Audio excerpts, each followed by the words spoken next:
tawanane kufira pakutanga ndikavaudza urese butosa waikaya uchanurira tosa MNT nasi yazokudzosa nengoma uchivabopa Dr. Case wateche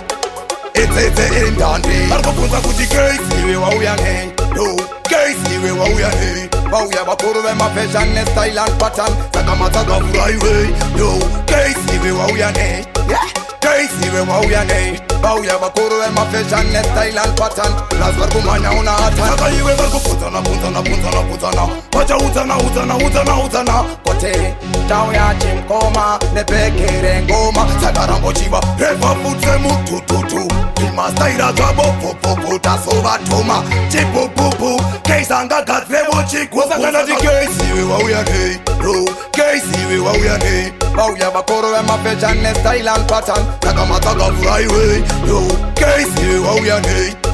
Case iwe wauya nei vauya vakuru vemafashion nestyle and pattern plus varikumhanya una hatan vaneshima commercial neshima international chima afropop neshima helmet saka matsaga yese anokanda toilet anosaiza tomita sprocket tawana dem tipe one drop chop saka panonda dog butter big chop boma tatengeza segemta chop kestanda urangoma pinde na sonati Case iwe wauya nei Case iwe wauya nei vauya vakuru vemafashion nestyle and pattern matsagavura iwe no Case iwe wauya nei Case iwe wauya nei vauya vakuru vemafashion nestyle and pattern saka matsagavura iwe tawana dem no bika ngoma no bika hey fankapora iwe no kika hey pachachika chaputika hey Dr. chabatika hey leki maitava leki ona this time angotilela ngasisi pisa nemoto vezo manzwire tsisi wauya nei yo Case iwe wauya nei vauya vakuru vemafashion nestyle and pattern saka matsagavura vaudze furai tipinde ngoma todzimhanya setaridzirwa pembe saka furai tipinde Dr. takura pegere mangoma tiye saka furai tipinde